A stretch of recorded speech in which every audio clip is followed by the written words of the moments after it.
Hello, Holger Nauheimer, the initiator and the organizer of the Berlin Change Days. I'm really excited to have this interview with you today so we can get to know you a little better and we can find out more about the Berlin Change Days, which is really a great event.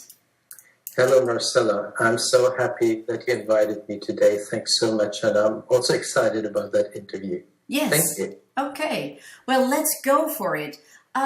First, I have very short questions for you, and maybe you can give me a very short response because the themes, the three key points of the Berlin Change Days are new organizations and collaboration and leadership. So I would like to know, do we need new organizations?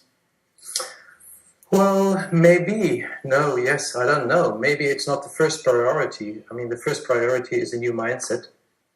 Form follows functions, but maybe. Okay.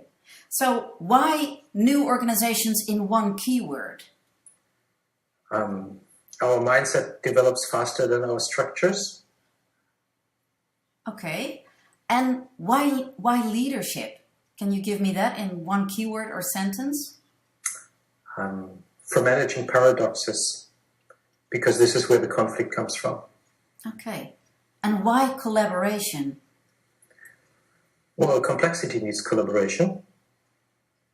And times are getting more complex as we speak, probably. Exactly. Yes. Holger, can you tell us a bit about yourself? I mean, what is your background and who is Holger Nauheimer? Okay, there's the long version and the short version, and I assume you don't want to have the very long version. Well, it's up to you. Just tell us a good story about yourself. Okay, maybe I should go back a little bit because 30 years ago I started my professional career as an agricultural advisor at the Horn of Africa. I worked with nomads, with goats, sheep, camel herders, and I learned a lot at that time. These people taught me how it's possible to live in uncertainty by following their economic goals, but constantly adapt to changing environmental conditions. And then I make a big leap. 10 years later, I changed the path of my career. I decided to become a space holder myself. I learned what change means for organizations and for the people within, and that fascinated me a lot. And since then, I'm living and working as a facilitator for change and for leadership, for better leadership. Yeah. I'm working for large international corporates, for example, the energy sector, but also for non-corporate clients around the world. Wow. So, for example, some of my exciting projects in the non-corporate world one is working with African leaders who are involved in peacekeeping and peace building and working with them about their leadership skills. Or the other one in the moment is that I'm working with the President's Office of the Republic of Yemen to help them to make an organizational development process which follows a kind of peaceful transformation in the country. This is very, very exciting. Wow.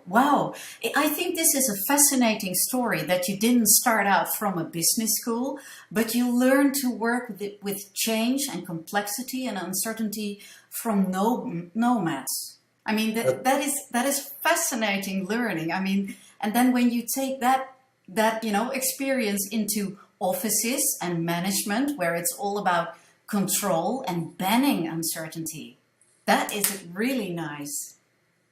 Exactly, and that's basically what drives me in my work. That's when I work with leaders and with people within the organization to give them the feeling that they live in this uncertainty and they can manage with it. Yes, well, I think that might be the core of change work. Absolutely. Yes, to be able to live and be okay with uncertainty and change. So you have had quite a learning journey over those 30 years. So what do you believe in at this point? I mean, you've seen a lot. What do you believe? Good question. What do I believe? I think I believe that, first of all, we can have better leaders than we have today in our organizations and in society, obviously, as well. But I also believe that if we have better leader, we will contribute to a better world. That's also what keeps me driving. I mean, I keep saying to my participants, for example, in training courses, I keep saying to them, the way you treat your employees, the kind of conversations you have at work with them, this extends to the kitchen tables at home. And I ask them, do you really want that those employees, talk with their spouses over supper about what a miserable boss they have, who gave them a bad time? Sometimes it thinks this is how wars start. So they start at the kitchen table, or probably before at the company. Wow, it's so nice that you bring up the kitchen table. Don't you know that, Marcella? Yeah, yes. Well, I just published a post about bringing your kitchen table self to work.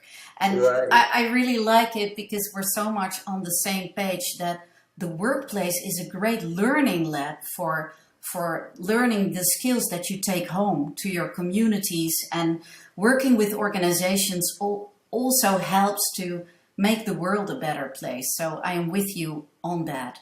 And And there's vice versa. And yes, vice versa. yes. So that's really nice that we share that so much. And you know, one short example is that about those kitchen table selves, there is a large manufacturing company in the US who did leadership development for everyone, like 5,000 people. And then the interaction and communication and relationships at work changed so much so that after 5 years, they looked in the statistics of their human resources data, and the divorce rate of employees went down, and it was significantly. I mean, that is wow. So that was a great example with, you know, and they could back it up with numbers and statistics, that when you are doing leadership work in the workplace, that eventually people take it home. So, you know, they had a great day at home, and they didn't have their boss shouting at them. So their wife said, honey, how was your day? And instead of shouting at the kitchen table, they, they say, well, I had a great day, and I had this and that happened, and my boss asked me instead of told me, etc. So bringing those skills at home, I mean, keep up the good work, Holger, because it spreads from there. I'm convinced about this.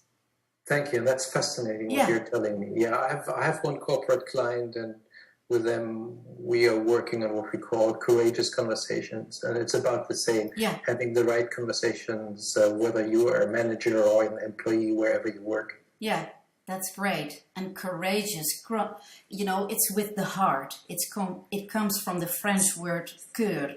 So Exactly. it's really, this is what we're really doing. But okay, let's go back to the Berlin Change Days, because I get all carried away about this. So Holger, why do you organize the Berlin Change Days? Because that's a huge task, and you're already so busy. I don't know whether it's a huge task. It's definitely fun, so I enjoy it more than I feel that it's an obligation. But I think I created the Berlin Change Days because I dreamed of a conference that I really would love to attend myself.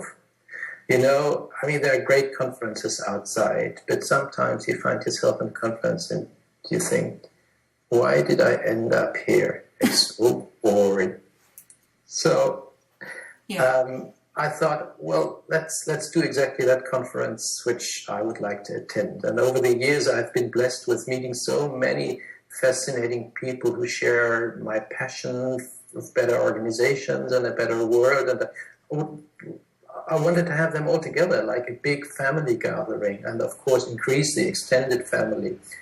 So I created an event where those people can meet, where they can share their insights and co-create solutions for the burning problems we have in the world and in organizations. That's my driver. And wow. I'm so excited all over the year. I mean, Berlin Change Days usually is the first weekend in November, and like in February, March, I get nervous and excited, and I can't wait until the next Berlin Change Day start. Okay. So how did it come into existence? I mean, how did it evolve so far? Well, it was just a small initiative. It was just an idea. We started very small. Within 2-3 months, we set up the first Berlin Change Days in 2009. And then people came, and we said, okay, that's nice, let's do it again. And next year it was like 40, 50 people, and then the year after it was like 70 people. So it grew by 50% or more every year and became even more international. Now people from all over the world are coming. So I think it seems that participants like it. I mean, they love that it's intimate, but still professional. So they come. Yeah. So it is. I have been there, and it is a very special conference. So I really recommend it. It's really a very nice atmosphere and a very nice community. So I guess that is what you love about the Berlin Change Days. Yeah, sure. I mean, I love the atmosphere. It's wonderful. It's fun, and at the same time, as I said, I think it's highly professional, and we have been working over the last years to even increase the quality. I think the quality was there from the beginning, but we have even worked and made some steps to increase the quality. So we have great speakers this year, which you can see from the interviews which we publish in your magazine and on our website. So it's a high class of facilitators that want to test their approaches. They want to entertain and be entertained, so they want to have fun. So it's really great. And in my experience, they are also very open-minded people who are really open to sharing, willing to share, not those egos, showing off like, well, I'm in a suit and look what I can do. So the atmosphere is very relaxed, and there's open-minded people who are willing to learn. So that is very important to me, the openness and willing to learn. I mean, not assuming that I know better or that you know better. So that is, It's all about abundance, isn't it? Yes, and there's an overdose even. You can be overwhelmed. So, but that's a great challenge. So we talked about what you love about the Berlin Change Days, and what is it that you love so much about your work? Well, what I love about my work, I miss the daily cup of camel milk, which I got when I worked with my camel nomads 30 years ago.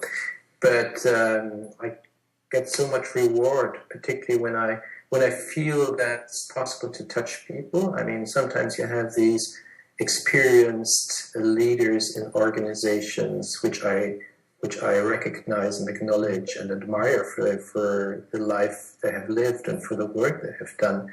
But sometimes when you see that they dive a little bit deeper into their inner core and explore the possibilities they have to create a better organization or a better team, and if this surfaces, this is a big, big reward. 2 weeks ago, I worked with international PhD students in a leadership course. So they were students from all around the world, and probably when they go home to Africa or Asia, so they might become a leader in their institutions. So I had a young Chinese girl. She was, I think, like probably 25 or something like that, looked very young. And when we started the course, she said, well, I don't think I will be a leader. I'm good at following. And then we had a 5 days leadership course, and in the closing round, she said, now I see that I can be a leader, but I have a long way to go. Those are the rewards that drive me. Yes. Wow. That's beautiful. Then you really have the connection, and you give somebody the inspiration and tools to go for their potential. Yeah, I hope it's more inspiration than tools. I mean, maybe also some tools, but I'm more into inspiration. Okay. And in all those 30 years, what have you learned about organization development work? Wow, lots of things. Let me pick a few. Yes, of course, because, it's 30 years. I mean, you must have learned a lot. Well, I always think back to the time when I was exposed to things like open space technology and other large workshop methodologies. And it was less about the tools, although I like the tools a lot, but it was about this idea. Also, Marvin Weisbord has this idea. He has this wonderful book, Don't Just Do Something, Stand There. And it was this understanding that it was totally counterintuitive to my old beliefs. This understanding was that let go, trust the process, wait. I remember when I learned this new skill of letting go as a facilitator, it cost me physical pain. When I facilitated my first open spaces, I really had to leave the room after I opened the marketplace because I couldn't stand this idea of losing control. And of course, it always worked. Okay, wow. Yeah, it is counterintuitive for Western people. I mean, we are programmed to do things and control. And oh, wow. So that is a very important skill or mindset that you learned, to trust the process. Yeah. To let go. Yeah. And probably another thing which comes to my mind is a focus on responsibility and accountability. First of all, of course, to myself. Mm-hmm. Who am I when I'm working with clients? What's my accountability with regards to their value systems, their belief systems? How do I connect with it? But also reminding people that they all have a responsibility wherever they stand in the organization. Yes, and they can empower themselves to do something about things. I mean, that is, for me, has very much to do with responsibility. Yes. I mean, yeah. Yes. Okay, great. And well, maybe, you know, we learn a lot from reflecting on our experiences, but sometimes we have these mistakes. I mean, there are no real mistakes. Maybe it's just information or feedback that you could do things differently. So do you dare to share a mistake that taught you something, or a very insightful moment? Yeah. Well, I would even dare to disagree with you at that point. I mean, I know the notion of there is no mistakes, but yeah. I mean, if we're true to ourselves, sometimes we just fail. Yeah, and it feels like failure. Yeah. And that's probably also one thing I would like to highlight more in my work in the future, to give people the possibility to access their failures and use it then also as a resource, but also show their vulnerability. Yeah. But okay, yeah, I had one just two months ago. It was not a big thing, but I kind of had a moment where I thought, okay, what have I done now? I was in a workshop in Azerbaijan, and I had worked in Azerbaijan many times before. I'm working in Azerbaijan for like 6 years. Come there regularly, work with a big energy company. So, having worked also in Arabic countries in the Middle East very often, I'm aware that obviously in Islamic cultures, it's not allowed or not usual that women and men touch each other. But knowing as Azerbaijan and assuming, well, this is a very secular post-Soviet country, you don't see mosques around, people don't go for prayer and so on. I thought this is quite a Western society here.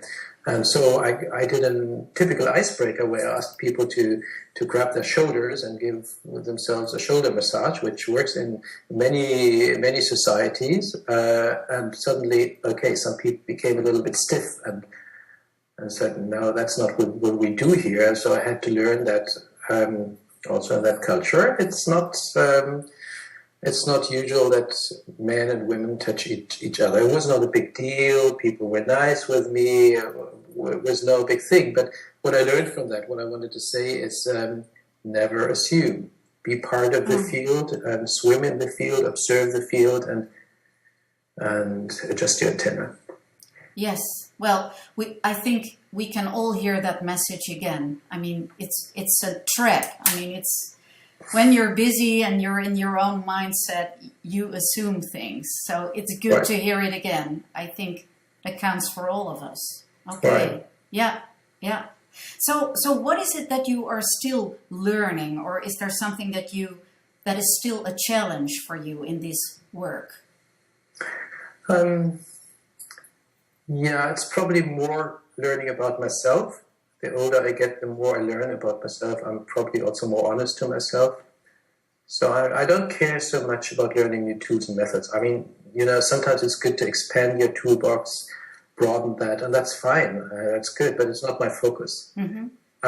I'm trying to understand my mental state when I'm working with clients. So where am I, who I am, what I am in that moment. I learned that some clients love me, some others hate me. I have to admit that. While that's sometimes frustrating if clients don't like me, I'm understanding that I'm good for some clients and not so good for others. So Yeah. I want to learn how to better understand what is best for each individual client. And I'm really looking forward to the workshop Derek Connor will be giving right after the Berlin Change Days. His workshop will be on character and presence of the change facilitator with the title Raising Your Game. I believe it will be this year's highlight, even if it's not part of the proper conference. It's immediately after, in the day afterwards, and I think it will be great for all facilitators who are in that stage of their career where I am, where they want to understand more about who they are and that their self is the most important tool which they have. Yes. So you are back to also who you are and holding the space. I mean, Daryl Connor is about raising your game and, bringing your character and your impact and your presence to change and OD work. And this is the space holding and the field and the letting go that you discussed earlier. It's an extension of that, I think. And it's how you interact with the field and how you influence it by being there, present in the moment, as a present. Exactly. Yes. Oh, Nicely said. Yes. So that will be a lovely workshop. We're all looking forward to the Daryl Connor workshop and highly recommend it, I think. Yeah. As are the Berlin Change Days. So my final question is, Holger, what would you like people to take home after the Berlin Change Days? Well, first of all, 3 enjoyable days, of course, but then also new insights, new friends and connections, and maybe the conviction that change is possible, that change in themselves is possible, and also in organizations and societies. We never make this big distinction of this is organizational change, like in companies, and this is society. So we see it as one field of principles. And of course, I want them to take home the desire to come back. Yes. Well, I guess my experience is that once you've been there, that might happen, yes. You want to come back. So, okay. Holger, thanks so much for sharing this with us. And I'm really looking forward to the Berlin Change Days myself.